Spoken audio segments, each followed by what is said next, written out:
Namaskar. The evolution of nationalist foreign policy. One of the factors that fascinated India's ready interaction with the world outside immediately on independence was the already well established diplomatic engagement even under colonial rule. At independence, India was a member of 51 international organizations and a signatory to 600 sorry to 600 odd treaties. India had signed the Versailles Treaty after the First World War, largely as a result of having contributed more than a million soldiers to that war. In the 1920s, it was a founding member of the League of Nations, the International Labour Organization, and the International Court of Justice. It participated in the Washington Conference on Naval Armaments in 1921 to 1922. From 1920, there was an Indian High Commissioner in London. Even before the First World War, Indian nationals were staffing a few diplomatic posts. It was no accident that Indians formed the largest and most influential non-Western contingent in the United Nations and allied agencies very soon after independence. The basic framework of India's foreign policy was structured much before 1947. A significant and inevitable fallout of the Western influence on the nationalist intelligentsia was a growing interest and contact with the dominant international currents and events. Gradually, the nationalist thinkers came to realize that colonialism and imperialism had an international character and much wider implications with the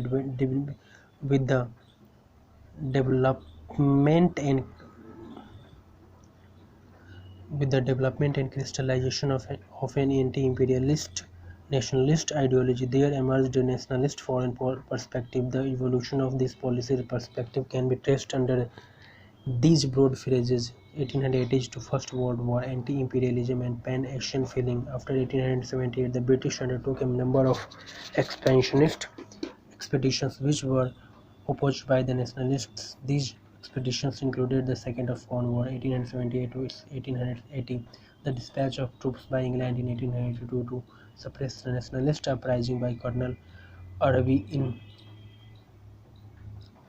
nationalist uprising by Colonel Arabi in Egypt, nationalist uprising by Colonel Arabi in Egypt, annexation of Burma in 1885, invasion of Tibet under Curzon in 1903, and sorry.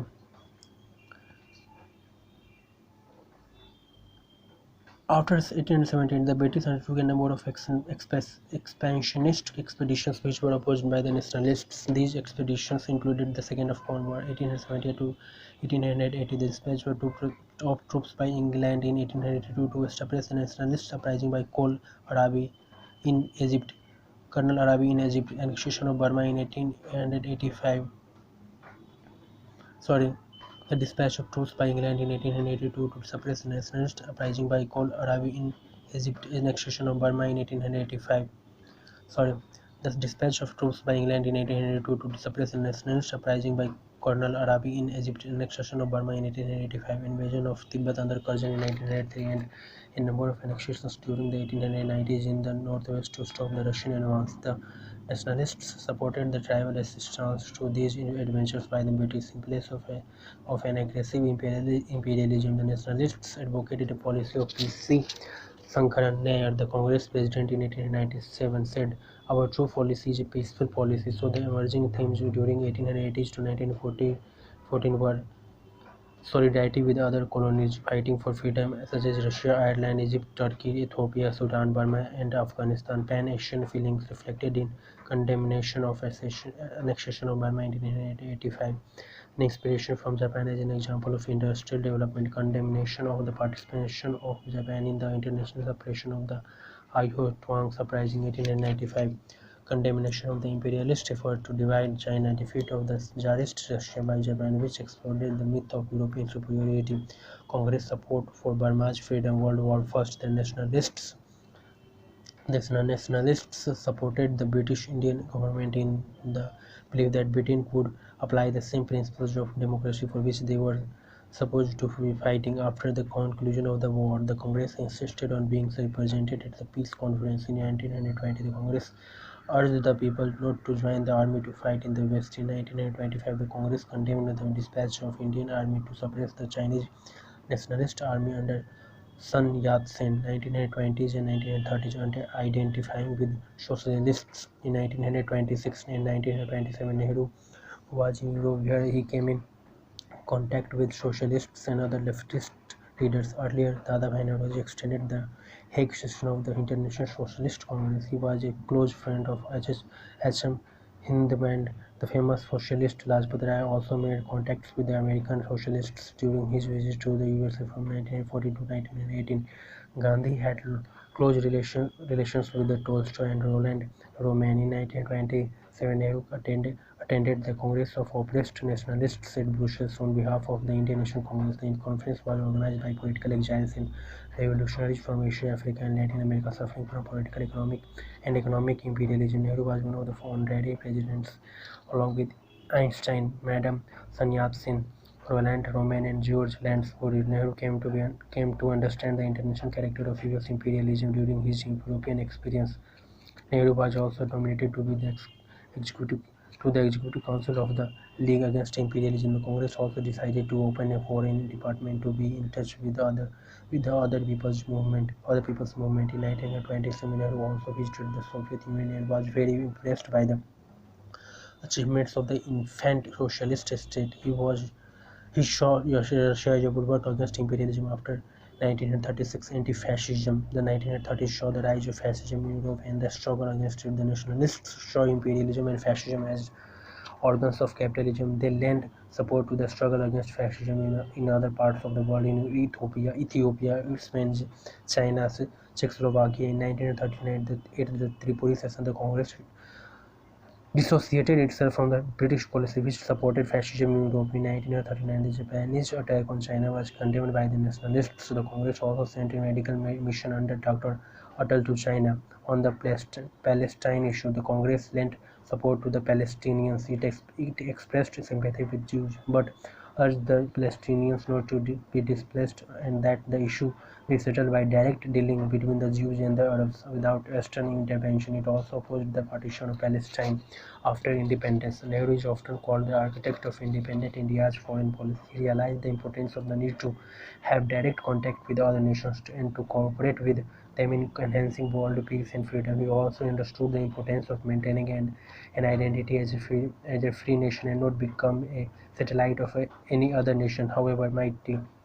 In his address to the Constituent Assembly on December 4, 1947, Nehru laid the foundations of India's foreign policy. The art of conducting the foreign affairs of a country lies in finding out what is most advantageous to the country. We may talk about peace and freedom and earnestly mean that mean the, what we say, but in the ultimate analysis, a government functions for the good of the country. It governs, and no government dare to do anything else which in the short or long run is manifestly to the disadvantage of the country. To main challenge The main challenge to the Nehru was to evolve a policy that the main challenge to Nehru was to evolve a policy that the main challenge to Nehru was to evolve a policy that could help India compete on the world arena with the modern states, and for that he realized a drastic socio-economic and technological transformation of the country was required.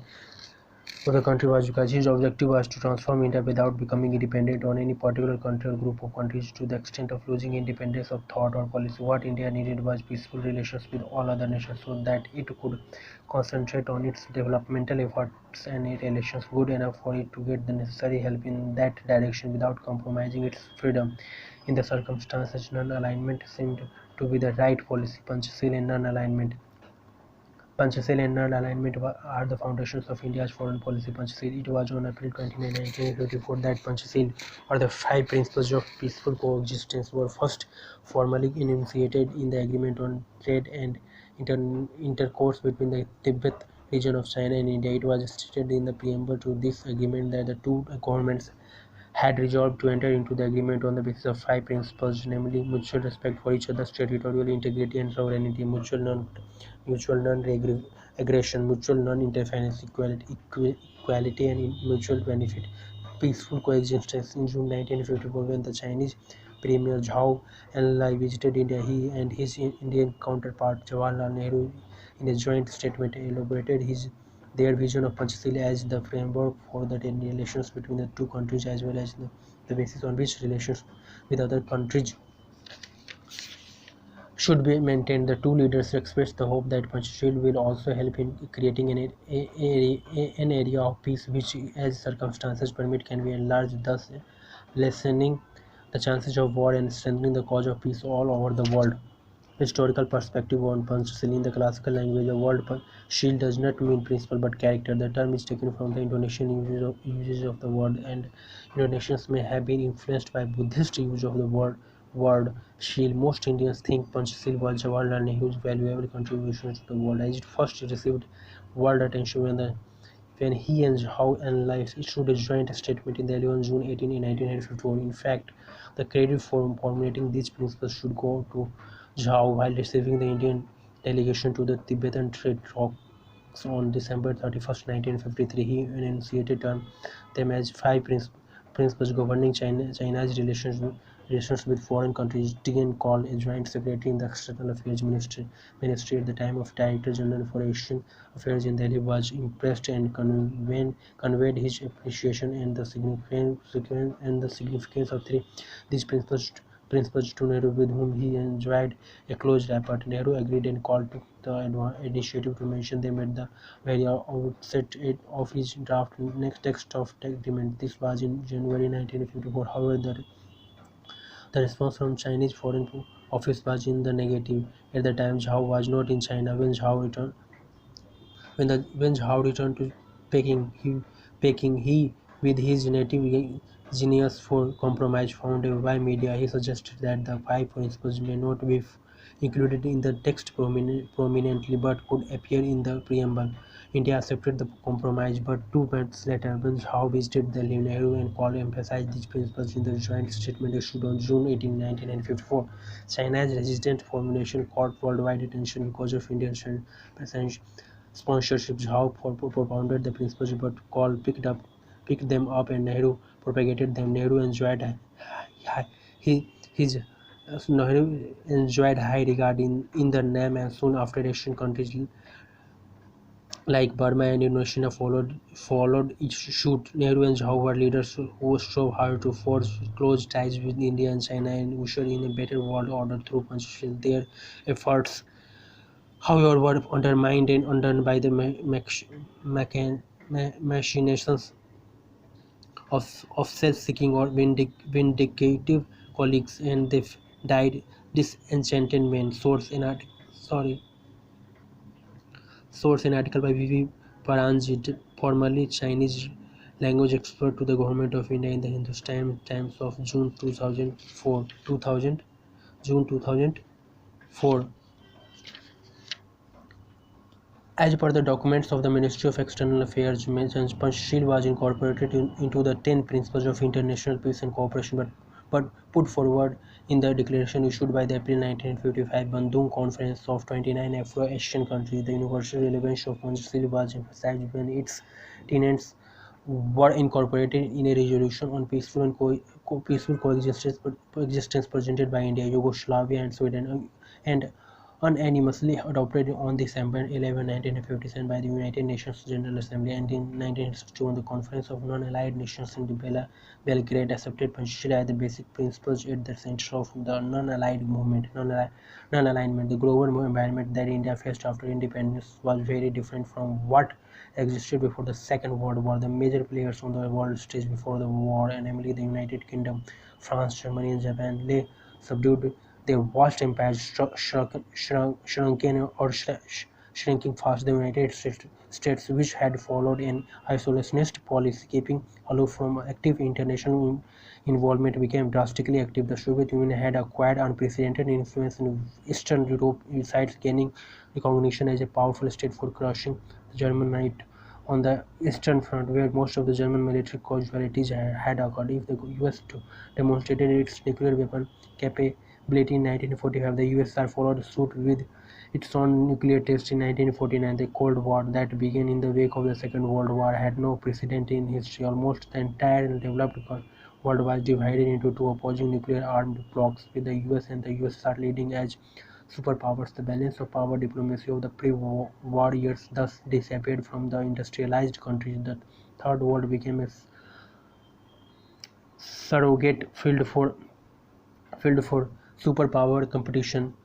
Meanwhile, decolonization was proceeding apace, and more independent countries were emerging, mostly in Asia and Africa. China was aligned with Soviet Union till the mid-50s. India found itself the largest country with the ability to maneuver between the two blocs. At this point of time, the Soviet Union did not possess the economic or military support capability to influence the countries emerging from the colonial yoke. It was the West which tried to incorporate the newly independent countries into its strategic grouping. Alignment with the West was economically attractive, but it would have created a independent relationship which was seen by most of the newly independent countries as obstructive to a self-reliant development. The idea of aligning with the communist bloc was not possible for India. In spite of its socialist leanings, it could not visualize a Chinese-type restructuring of the society and economy. Well, being basically attuned to a liberal democratic political vision, the political non-alignment was therefore prudent as well as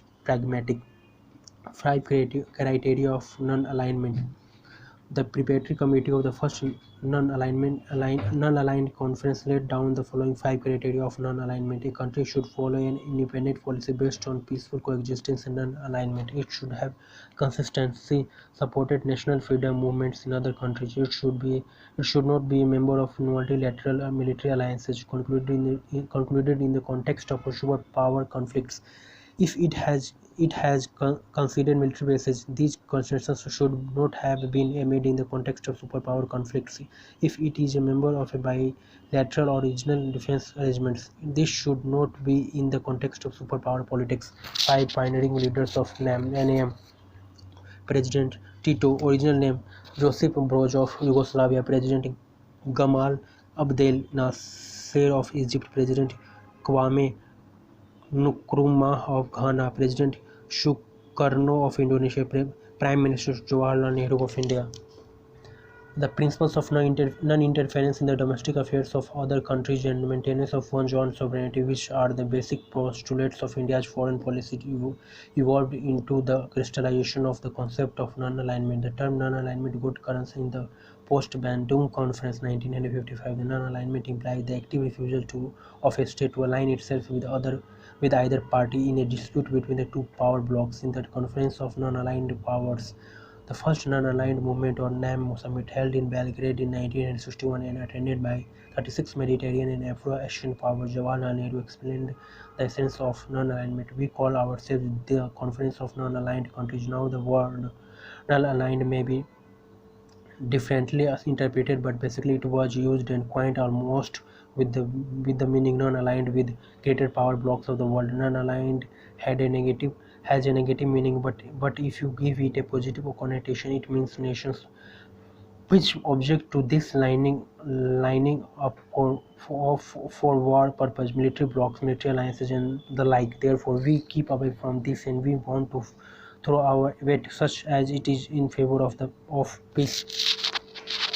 Non-aligned Non-alignment is the characteristic feature of India's foreign policy. India was one of the founder members of NAM. In the Cold War era, India refused to favor any superpower and remained non-aligned. Non-alignment, however, is not to be confined with neutrality. A neutral state remains inactive or passive during hostilities between two blocs. Neutrality is maintained basically in times of war, whereas non-alignment has relevance both in times of war and peace. Neutrality is equivalent to passivity. A neutral country has no opinions, positive or negative, on issues at all. However, adherence to non-alignment is to have positive and constructive opinions on international issues. India has formally and conventionally asserted its non-aligned and a non-neutral stand on various issues. Non-alignment is one of the principles of India's foreign policy attempts to promote international peace, disarmament, and territorial independence. It aims at democratization of international relations by putting an end to imperialism and hegemony and establishing a just and equal world order. धन्यवाद. Thank you so much.